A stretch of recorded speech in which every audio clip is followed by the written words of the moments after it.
আজকে আমি রান্না করছি বোয়াল মাছ। তো আমি বাজার থেকে বোয়াল মাছ কাটিয়ে এনেছি। আমি একটু মোটা মোটা করেই দেখো কিন্তু কাটিয়েছি মাছগুলোকে। তো এখানে মোটামুটি আছে হচ্ছে 1 পিস, 2, 3, 4, 5, 6 পিস, আর আছে হচ্ছে একটা লেজা, এটা 8 পিস। এখানে টোটাল 8 পিস মতো বোয়াল মাছ আমি আজকে নিয়ে নিয়েছি। তো আমি দেখো বোয়াল মাছগুলোকে কিন্তু একটু মোটা মোটা করে কাটিয়েছি, ঠিক আছে, একটু বড় বড় করে কাটিয়েছি। তো এখানে আমি এটাকে একটু অল্প নুন দিয়ে রেখেছি, জাস্ট নুন দিয়ে মাখিয়ে রেখে দিয়েছিলাম। তো এখন আমি এর মধ্যে অ্যাড করব হচ্ছে হলুদ, কারণ বোয়াল মাছ ভাজতে গেলে তোমরা সবাই জানো প্রচুর পরিমাণে তেলে দিলেই ফুটে ওঠে, কজ যেহেতু স্লিপারি মাছ সেই জন্য। তো এখানে আমি হলুদ দিলাম, আর যে আগে বলেছিলাম যেরকম নুন দিয়েছি অলরেডি, তো নুন দিয়েছি। এবার আমি এর মধ্যে দিয়ে দেবো হচ্ছে সর্ষের তেল। সর্ষের তেল দিয়ে এবার ভালো করে মাছটাকে আমাকে মাখিয়ে নিতে হবে, তাহলে কি হয় ফোটার চান্সটা অনেকটা কমে যায়। তেলে দেওয়ার সাথে সাথে যে বোয়াল মাছ, ট্যাংরা মাছ এগুলো ফুটতে থাকে, সেই চান্স কিন্তু অনেকটাই কমে যায়। তোমরা এটা ঘরে ট্রাই করে দেখতে পারো। আশা করি তোমাদের কিন্তু বোয়াল মাছ রান্না করতে বা ভয় পেতে হবে না বোয়াল মাছ রান্না করার জন্য। এখানে এটাকে আমি এখন ভালো করে মাখি। তো এখানে দেখো আমি 8 পিস যে মাছ ছিল সেটাকে মাখিয়ে নেওয়ার পরে এরপরে লেজাটা তো অনেকটাই লম্বা, সেই জন্য আমি খালি বাটিতে যে মশলাটা পড়ে আছে সেখানেই ভালো করে এটাকে মাখিয়ে নেব। তো এবার দেখো এখানে হচ্ছে এই 8 পিস মাছ আমি একদম নুন হলুদ তেল দিয়ে ভালো করে নুন হলুদ তেল দিয়ে ভালো করে মাখিয়ে নিলাম। এখানে দেখো আমি কিন্তু মাছ ভাজার জন্য তেল বসিয়ে দিয়েছি। তো এবার তেলটা ভালো মতো গরম হতে আমাকে একটু টাইম দিতে হবে। আমি মাছ ভাজার জন্য, বোয়াল মাছটা ভাজার জন্য আমি একটু বেশি পরিমাণেই তেল দিয়েছি। আমি এতটা তেল এমনি ইউজ করি না কোনো মাছ ভাজার জন্যই। তোমরা যদি আমার চ্যানেলে রান্নার ভিডিও দেখে না থাকো অবশ্যই কিন্তু চ্যানেলে গিয়ে দেখে নিও। আমি খুব লেস অয়েলে খুব ভালো ভালো টেস্টি রান্না করে থাকি। তো আশা করি তোমাদের ভিডিওগুলো দেখতে কিন্তু ভালো লাগবে। তো এবার এখানে তেলটা একদম খুব সুন্দর করে গরম হয়ে গেছে।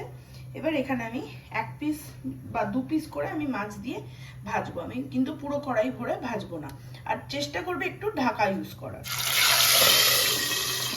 কারণ যতই হোক মাছের মন আমরা তো বলতে পারি না তেল মাখিয়েছি মানেই ফুটবে না। দেখেছো কতটা ফুটছে? তো এই জন্য কিন্তু অবশ্যই ঢাকা দিয়ে ভাজার চেষ্টা করবে।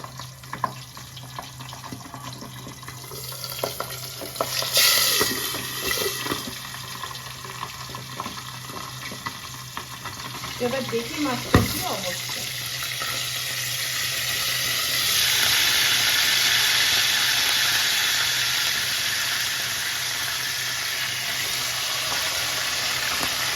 এখানে এই মাছগুলো ভাজা হয়ে গেছে, এবার মাছগুলোকে তুলে নেব।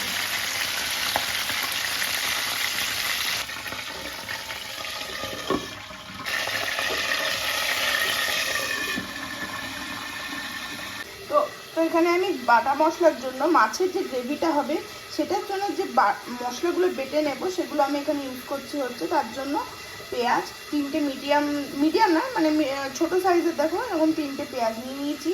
এখানে নিয়েছি 6-7 কোয়া মতো রসুনের খোসাটা আমি ছাড়িয়ে নেব, বাট তোমাদের জাস্ট দেখানোর জন্য ইনগ্রিডিয়েন্টসগুলো দেখাচ্ছি। এখানে নিয়েছি একটুখানি নারকেল কোড়া, আর নিয়েছি হচ্ছে একটু চারমগজ, আর হচ্ছে তেজপাতা, আর এখানে হচ্ছে দারচিনি লবঙ্গটা হচ্ছে আমি ফোড়নে দেব, আর তার সাথে আমি অ্যাড করবো হচ্ছে ফোড়নে কালো জিরে। তো এই কটা জিনিস আমার মোটামুটি কিন্তু এই মাছটা রান্নার জন্য আমি ইউজ করবো আজকে। এবার দেখো যে পাত্রটার মধ্যে আমি মাছগুলোকে ম্যারিনেট করেছিলাম সেই পাত্রটার মধ্যে আমি একটা মশলা বানিয়ে নেব।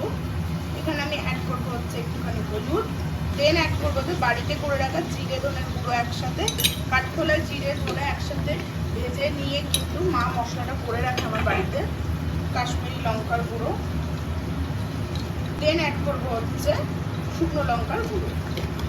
এবার এগুলোকে আমি কিন্তু ভালো করে মিক্স করে নেব।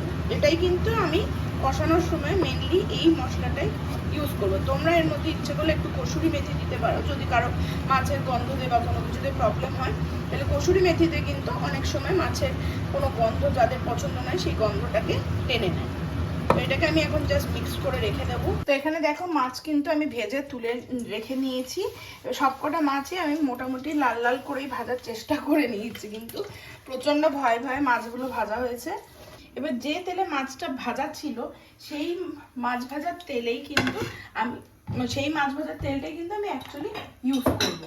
আমি কিন্তু আর এক্সট্রা কোনো তেল এখন আর অ্যাড করবো না, কারণ অনেকটাই তেল লেগেছে বল মাছটা ভাজতে। তো এর মধ্যে আমি অ্যাড করবো হচ্ছে কালো জিরে, আর দিয়ে দিচ্ছি 3টে মতো তেজপাতা, আর দেবো হচ্ছে দারচিনি আর কয়েকটা লবঙ্গ। এর মধ্যে আমি অ্যাড করে দেবো হচ্ছে যে পেঁয়াজ আর রসুনটা বেটে রেখেছিলাম সেই কষার সময়। এর মধ্যে আমি অ্যাড করছি একটুখানি নুন বেশি দেবো না, বাট মাছ মাখানোর সময় নুন দিয়েছি, প্লাস আমি যে গ্রেভিটা করে রেখেছি সেই গ্রেভিটার মধ্যে কিন্তু নুন অ্যাড করছি, আর দিয়ে দেবো একটু সামান্য পরিমাণে হলুদ। এবার এটাকে হাই ফ্লেমে আমি একটু বেশ কিছুক্ষণ ধরে কষিয়ে নেবো, যতক্ষণ এর থেকে তেল বেরোয়। এবার এই মশলাটা মোটামুটি কষে আসলে এর মধ্যে আমি অ্যাড করে দেবো যে মশলাটা আমি বানালাম মাছ ম্যারিনেশনের তেলে, সেইটা কিন্তু আমি এর মধ্যে অ্যাড করে দেবো। আমি পাত্রটা ধুয়ে জাস্ট একটু জল অ্যাড করে দেবো।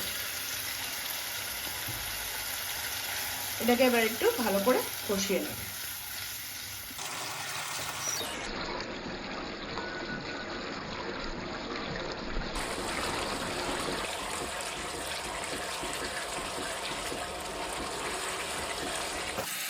তো এবার দেখো এই মশলাটা দিয়ে কিন্তু পুরো অনেকটাই তেল বেরিয়ে এসছে।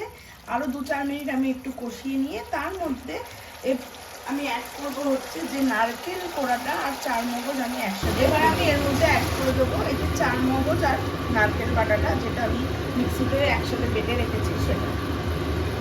তোমরা ইচ্ছে করলে এর মধ্যে একটু কাজু বাদাম ইউজ করতে পারো, আমি কাজু বাদাম ইউজ করিনি। এটা আমার নিজস্ব রেসিপি, আমি কিন্তু কোথাও দেখে বা কোনো কিছু না, এটা আমি আমার নিজস্ব রেসিপি, সেটাই তোমাদের সাথে শেয়ার করছি। আমি এইভাবে বানাচ্ছি, তোমরা বাড়িতে ট্রাই করে দেখো কেমন হয়, অবশ্যই আমি কিন্তু কমেন্ট করে জানাবে।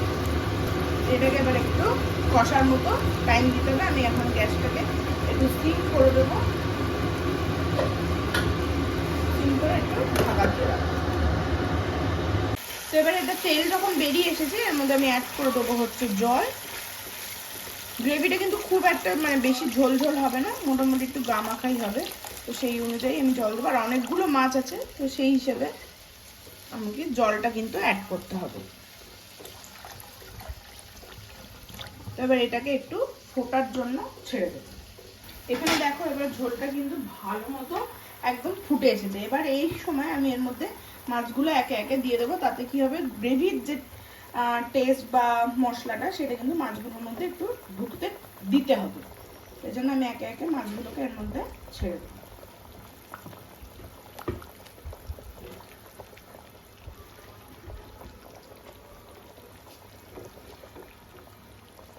বোয়াল মাছ যখনই তোমরা বাজার থেকে কাটাবে, একটু বড় করে কাটাবে, তাহলে দেখবে কিন্তু ভেঙে যাওয়ার যে ভয়টা থাকে সেটা কিন্তু হয় না। সেই জন্য আমি সবসময় এই মাছগুলো একটু বড় বড় করে কাটিয়ে নিই। এখানে সব মাছগুলো আমি অ্যাড করে দিয়েছি। এই যে মাছ ভেজে যে তেলটা উঠেছিল সেই তেলটাও কিন্তু আমি এর মধ্যে অ্যাড করে দেবো, নইলে কিন্তু তোমাদেরই টেস্টের লস হবে। দিয়ে এবার গ্যাসটা সিম করে দিয়ে একদম ঢাকা দিয়ে কিছুক্ষণ হতে দেবো। দেখো মাছের ঝোলটা কিন্তু একদম দারুণ ভাবে ফুটে এসেছে। আমি এর মধ্যে অ্যাড করে দিয়েছি নামানোর আগে জাস্ট একটু গুঁড়ো গরম মশলা। আমার কিন্তু রান্নাটা কমপ্লিট অলমোস্ট, তোমাদেরকে একবারে সার্ভ করে নিয়ে দেখাচ্ছি।